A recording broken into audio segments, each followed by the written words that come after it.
Si ustedes tienen un grupo de personas, pues son aún más afortunados, ¿cierto? Porque pueden empezar a mover estas ideas en los grupos, en trabajar para crear algo, ¿cierto? Producir algo, producir una obra. Oiga, vamos a hacer un libro sobre nuevos ensayos alrededor de Bresson y de las notas del cinematógrafo. ¿Tú quieres escribir uno? Perfecto, escribe el prefacio. ¿Tú quieres escribir otro? Bueno, tú escribes notas sobre modelos nada más. Y así se va llenando el libro de autores invitados, de personas que escriben un prefacio, de otros que hacen el epílogo, no sé. Y deciden publicarlo. Hacen una vaca, recolectan el dinero, y hacen un tiraje de tantos ejemplares, lo venden aquí, allá, y porque no se creó algo, movió pensamiento, una excusa para ir a la presentación del libro, entonces se visten de gala ese día, van a la feria del libro, toman algo, etcétera.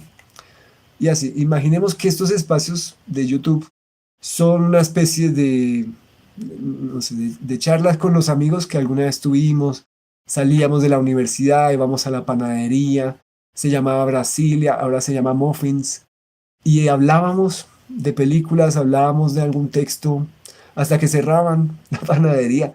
Y esas conversaciones se las llevó el viento, ¿cierto? Eso no quedó grabado, no teníamos un buen micrófono, no había redes sociales quizás en ese momento.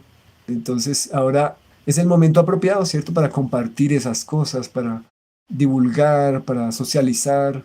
Si ustedes tienen la oportunidad de dar una clase, ya sea a personas de cualquier edad, jóvenes, niños, adultos, graben, por favor, grábenla, así sea solo el audio, compártala en un podcast, en un agregador de podcast, pero quizás esa clase pueda ser muy útil a alguna persona, ¿cierto? Alguna persona que no tiene el tiempo o el dinero, los recursos para tomar una clase. Entonces hay que ver que esto es también una obra social de alguna manera, porque pues estamos poniendo un grano de arena, tratando de llegarle a alguien que no tiene la oportunidad o no tiene los espacios o el tiempo, o que está en un lugar remoto donde no hay acceso, ¿cierto? A un grupo de personas, un grupo de lectura, un grupo donde se compartan opiniones, un cineclub.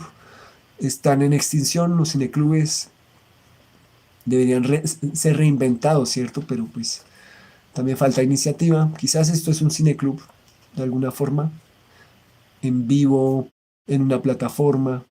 Se muestran así algunas imágenes, aunque sean pequeños, pero pues nos recuerdan algo, ¿no?